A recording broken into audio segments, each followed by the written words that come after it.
Hi, everyone. Judge Andrew Napolitano here for Judging Freedom. Today is Wednesday, February 5th, 2025. Phil Giraldi joins us now. Before we start on the unbelievable news from the White House yesterday, can you bear to watch the president make the announcement, Phil? Well, I've already seen it several times, but I can watch it again. All right, Chris, cut number 4. The U.S. will take over the Gaza Strip, and we will do a job with it, too. We'll own it and be responsible for dismantling all of the dangerous unexploded bombs and other weapons on the site, level the site and get rid of the destroyed buildings, level it out, create an economic development that will supply unlimited numbers of jobs and housing for the people of the area. You are talking tonight about the United States taking over a sovereign territory. What authority would allow you to do that? Are you talking about a permanent occupation there, redevelopment? I do see a long-term ownership position, and I see it bringing great stability to that part of the Middle East and maybe the entire Middle East. And everybody I've spoken to, this was not a decision made lightly. Everybody I've spoken to loves the idea of the United States owning that piece of land, developing and creating thousands of jobs with something that will be magnificent. And I don't want to be cute. I don't want to be a wise guy, but the Riviera of the Middle East, this could be something that could be this could be so magnificent.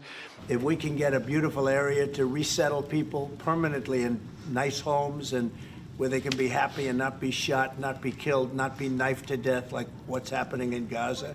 Why would they want to return? The place has been hell. The place has been hell due to the human being seated with you in front of that fireplace, a mass murderer and a war criminal funded by your predecessor and now funded by you, Mr. President. Yeah, I don't know I don't even know where to start, but let's start. Let's start with before we get into the morality, the constitutionality, and the lawfulness, let's talk about the practical aspects of this. How the hell is he going to get 2 million people to leave their homeland when they don't want to go, and when all of Bibi's bombs, paid for by the American government, couldn't get them to go? well, that's the issue. I mean, in a way, he's pretending that this will be some kind of voluntary transfer of people so they can move into, Chevy Chase or something the equivalent of that with a nice home and a nice play area for the children in the yard. This is all bullshit. This is essentially what's going to happen here is that push is going to come to shove in about 4 weeks, which is when phase one of the fall ceasefire reaches the point where the alleged hostages are back in Israel. And then we're talking about real all hell breaking loose with the U.S. involved up to its eyeballs. And this is an extension of what was going on with our previous president and his people. And they're all playing the same game. They're playing the dance, or they're doing the dance that Israel wants them to do. And that's why Netanyahu was sitting there and grinning. You know who was also grinning, but she wasn't on camera? Well, who was and who wasn't there? Marco Rubio, the Secretary of State of the United States, was not there.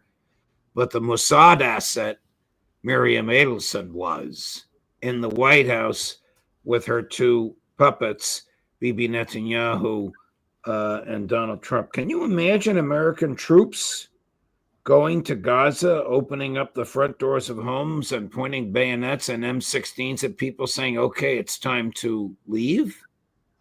Yeah, and what happens when the Israelis open fire on American troops, like they did in Lebanon?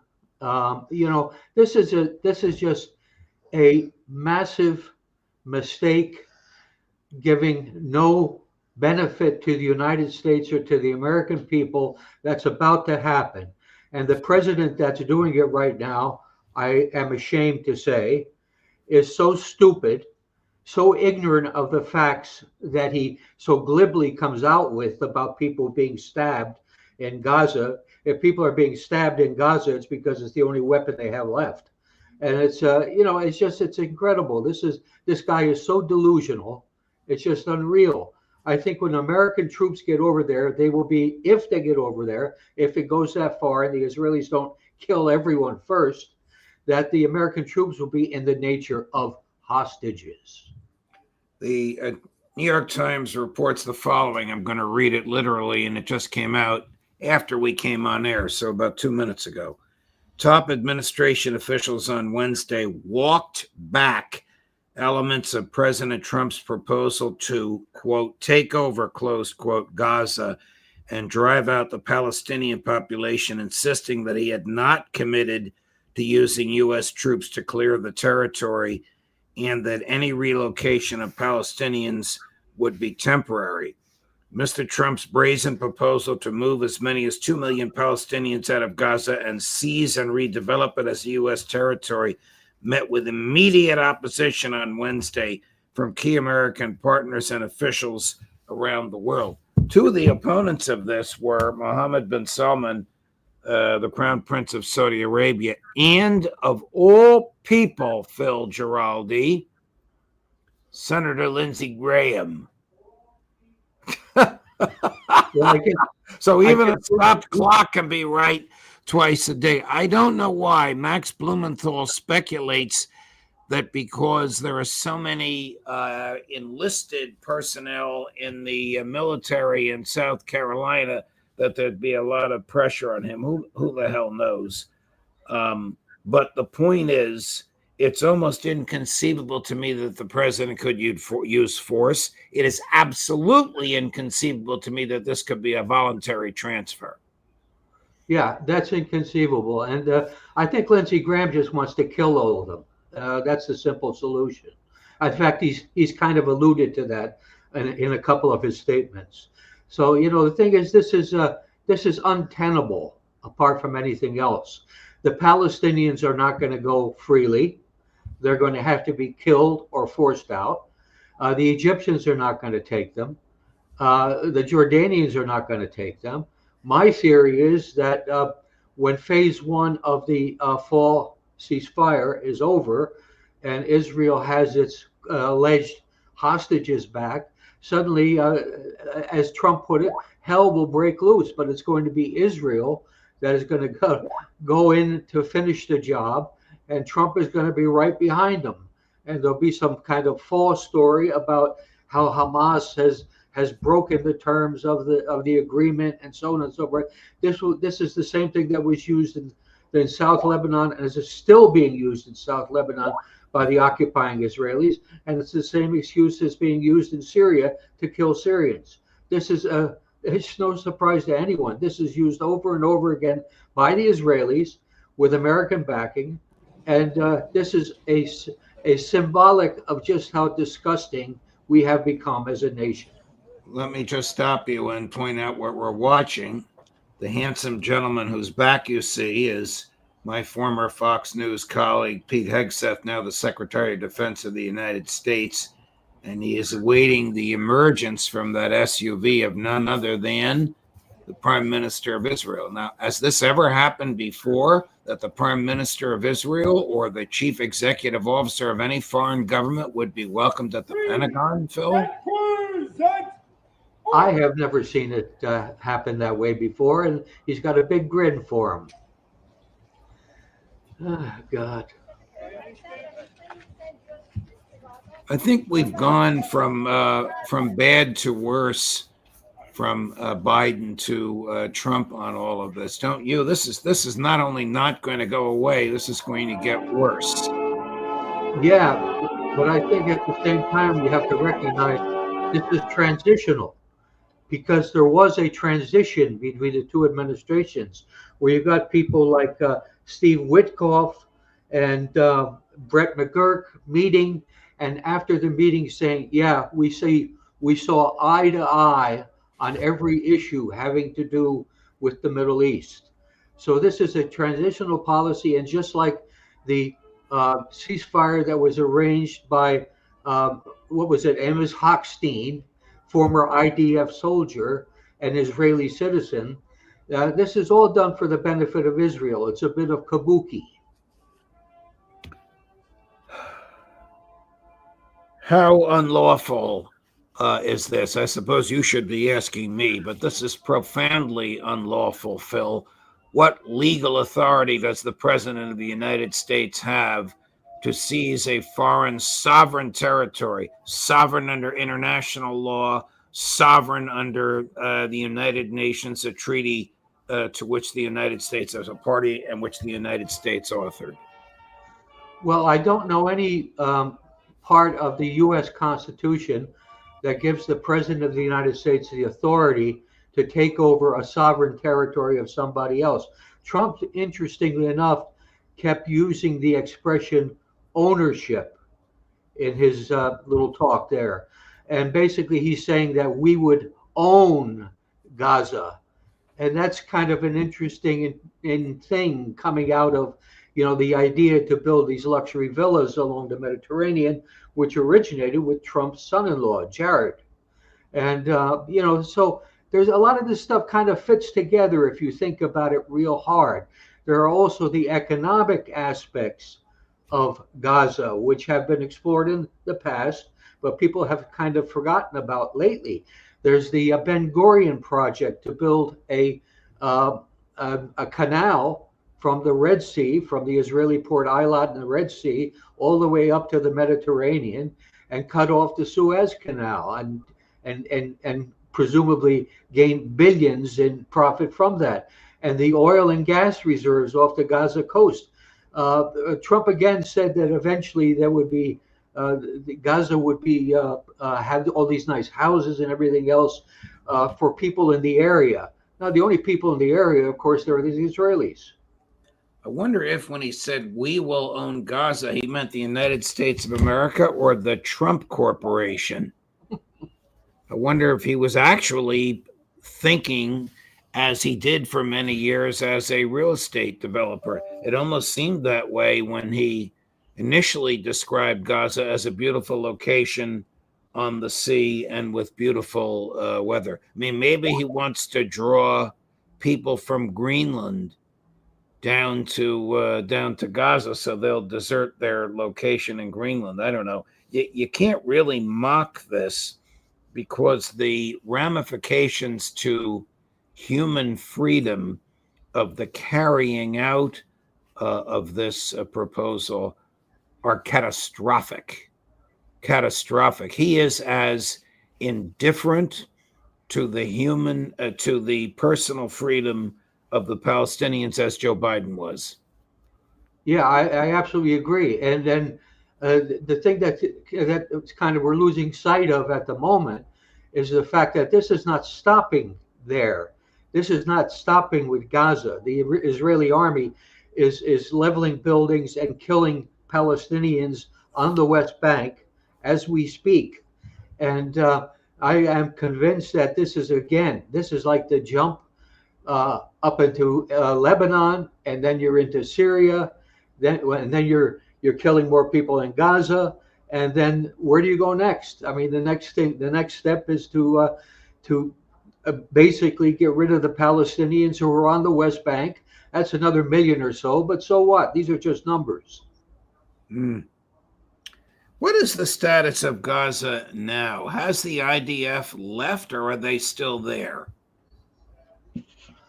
My impression is that they're still there, and they're not everywhere they were. They have pulled back in certain areas, particularly in the north, and in the Rafah area in the south is what impression I have. But of course, I don't have any insider's information on that.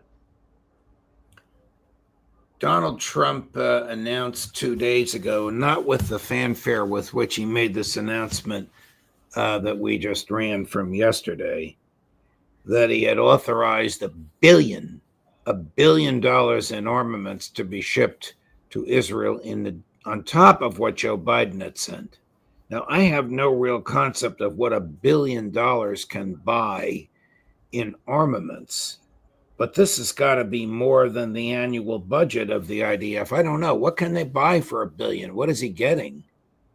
Well, the reality is, of course, they're not buying anything. Trump also, I think, used the expression this stuff was being sold to the Israelis. It's not sold to the Israelis because the Israelis have credit at the U.S. Treasury to the tune of $4 billion plus every year. And so this stuff basically goes there free. The U.S. taxpayer pays for it, and U.S. Arms manufacturers make the profit off it. This is a hell of a racket. So what do they get for $1 billion? Some fighter jets, some 2,000-pound bombs, enough artillery shells for a year? Well, the latest tally was this latest billion. I saw a breakdown which said it was bombs again, not the big ones, but slightly smaller version. And they're also sending a lot of these armored tractors or bulldozers. And these armored bulldozers are basically kind of weapons of war. They're armored, and they are going to be used, obviously, to level Gaza and whatever happens on the West Bank. And so this is what's used for the destruction of Palestinian houses and Palestinian churches and mosques and schools and hospitals. So this is another fine gift from the United States, which we are paying for, to Mr. Netanyahu. Do you think the American public will tolerate this, or do you think it'll be a ho-hum? It kind of depends on how the story comes out. And we're not going to be able to count on the mainstream media in the United States to tell the truth about any of this stuff. I noticed the New York Times this morning had a piece on, what could go wrong with the Trump plan to take over Gaza and so on and so forth. And it was really kind of a wishy-washy article, because there were a lot more things in terms of what you just mentioned a while ago about the humanitarian aspects of what this is and things like that of course we don't talk about. Trump announced, not publicly and not out of his own mouth, but from the White House, that he hasn't yet decided whether or not he'll send troops, but he has decided not to send any humanitarian aid to Gaza. Even Joe Biden, Genocide Joe himself, was sending, or attempting to send, because Netanyahu's people blocked it, humanitarian aid. Yeah, so there is the man with the heart of gold. The American public voted for him. They were fed up with what the Biden administration seemed to be doing in a lot of other ways with the economy and other things, and the border. And Trump, of course, has vowed to fix that. And he also, I must admit, I get sometimes kind of upset, even at some of the people that appear on your program, who keep saying, and in a convincing way, that Trump is a peacemaker. He was never a peacemaker. This guy was a guy who was not smart enough to see through to these issues, to deal with them in a humane way or in any other way that makes sense to benefit the American people or people anywhere. I don't think he has seen through the consequences of what he announced yesterday. I don't think he had seen the statement he was reading from the way he read it. He read it in a hurried and almost apologetic way. It was obviously written by somebody else. He did say he hopes to get the Nobel Peace Prize. I can't imagine, no matter what else he does, I can't imagine that happening after yesterday. No, nor can I. And the thing is, I mean, this just makes the hole deeper that he's digging in. The United States, prior to his inauguration last week, was probably the second most hated country in the world after Israel. Now we're still going to be probably the second most hated country in the world, but the hole is just going to be deeper. It's going to be, it's not going to be remedial in any way. Nobody's going to turn this around in the next cycle of president of the United States. This stuff is cumulative and it's catastrophic. They must be getting a lot of pushback, Phil, because the White House press secretary, Caroline Leavitt, just said the Palestinians will be temporarily relocated. Apparently, she's speaking about this even as we talk now. So, obviously they didn't think this through.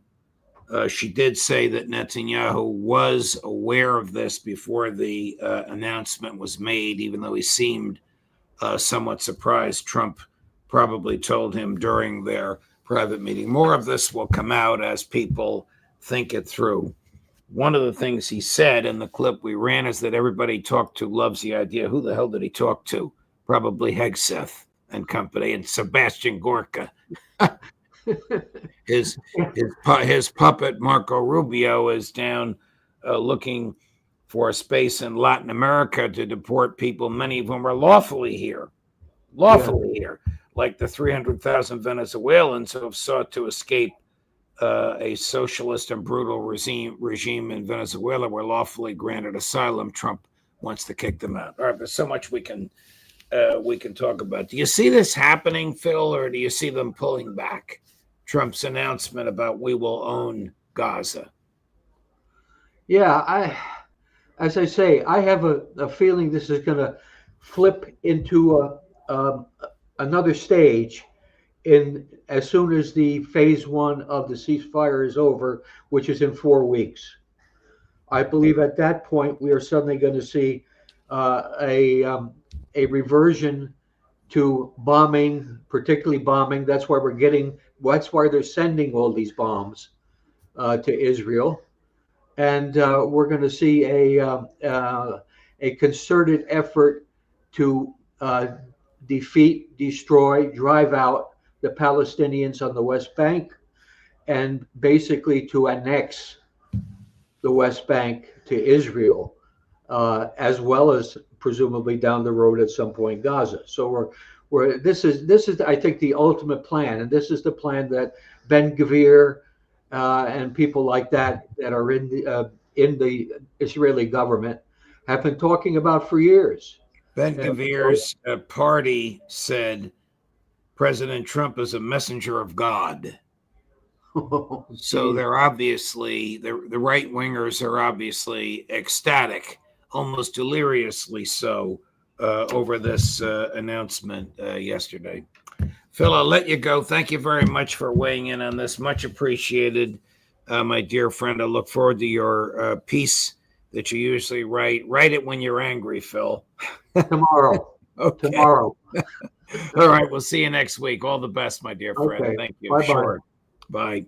Coming up at 4:00 today on all of this, Scott Ritter, and at 5:00 today, the infamous Netanyahu-Trump press conference from yesterday, which we will post on our YouTube channel. Just Napolitano for Judging Freedom.